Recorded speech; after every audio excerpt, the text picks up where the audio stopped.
जय श्री कृष्ण। राधे राधे। आषाढ़ महीने के कृष्ण पक्ष की एकादशी को योगिनी एकादशी के नाम से जाना जाता है। योगिनी एकादशी के दिन भगवान श्री नारायण की पूजा आराधना की जाती है। इस एकादशी का व्रत करने से समस्त पाप नष्ट हो जाते हैं और पीपल के वृक्ष को काटने जैसे पाप तक से मुक्ति मिलती है। इस व्रत के प्रभाव से किसी के दिए हुए श्राप का निवारण भी हो जाता है। यह एकादशी देह की समस्त आदि व्याधियों को नष्ट कर सुंदर रूप, गुण और यश देने वाली होती है। योगिनी एकादशी का व्रत करने से जीवन में समृद्धि और आनंद की प्राप्ति होती है। यह व्रत तीनों लोकों में प्रसिद्ध है। मान्यता है कि योगिनी एकादशी का व्रत करने से 88,000 ब्राह्मणों को भोजन कराने के बराबर पुण्य मिलता है। आइए जानते हैं आषाढ़ मास के कृष्ण पक्ष में पड़ने वाली एकादशी यानी योगिनी एकादशी की शुभ मुहूर्त के बारे में। आषाढ़ मास के कृष्ण पक्ष की एकादशी तिथि का आरंभ 10 जुलाई 2026 को सुबह 8:16 से होगा और एकादशी तिथि का समापन 11 जुलाई 2026 को सुबह 5:22 तक होगा। इस बार योगिनी एकादशी का व्रत 2 दिन पड़ रहा है। योगिनी एकादशी स्मार्त मत के लिए 10 जुलाई को है, वहीं योगिनी एकादशी वैष्णव मत के लिए 11 जुलाई को है।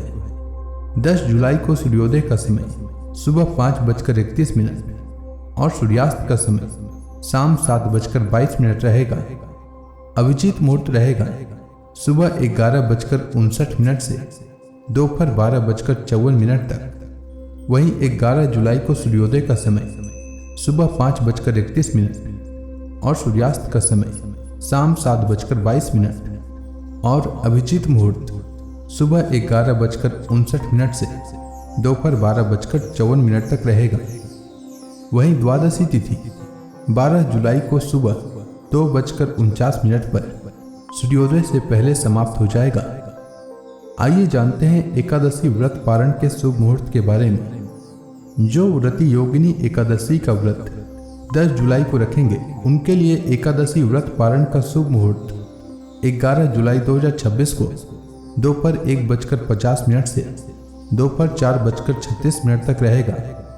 व्रती सुबह में पारण नहीं कर सकेंगे क्योंकि सुबह में हरिवासर रहेगा और एकादशी व्रत नियम के अनुसार एकादशी व्रत का पारण हरिवासर में करना वर्जित होता है। ऐसा करने पर व्रत खंडित हो जाता है, इसलिए व्रती को इस बात का विशेष ध्यान रखना चाहिए। जो व्रती योगिनी एकादशी का व्रत 11 जुलाई को रखेंगे उनके लिए एकादशी व्रत पारण का शुभ मुहूर्त 12 जुलाई 2026 को सुबह 5:32 से सुबह 8:18 तक रहेगा।